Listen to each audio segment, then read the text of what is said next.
සිනසන සමහරු කියනවා සීයේ අපේ රටේ දේශපාලනෙත් ආවා ඉබ්බගේ කතාව වගේ කියලා. ඒ කොහමද බං එහෙම වෙන්නේ? ඉබ්බ දිනුම් කනුව ළඟට යනකම් ආව පුතියගෙන ඉඳලා පස්සේ අඬනවා වගේ රටට ඉපතක් වෙනවා කියලා දැනගෙන හිටියා නම් පක්ෂේ පැත්තකට දාලා අනුතුර නවත්ත ගන්න තිබුණානේ. දැන් එක එක්කෙනාට කෑ ගහලා වැඩක් තියෙනවා. ඒක නම් සම්පූර්ණ ඇත්ත හේම් පුතේ. සමහර නායකයෝ ප්‍රශ්නයක් වෙනකොට රට දාලා පැනලා ගියා නේද සීයේ? ඒ වුණාට බං යන්නේ නැති එක කොට්ටාසයක් ඉන්නවා. ඒ කවුද සීයේ? ඇයි බං ගොළු බෙල්ලෝ? නිකන් හිතපන් ගොළු බෙල්ල අම්පාර ඉන්නවා කියලා.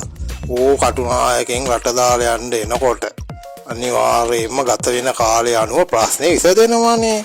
එතකොට යන්න වෙන්නේ නැහැ.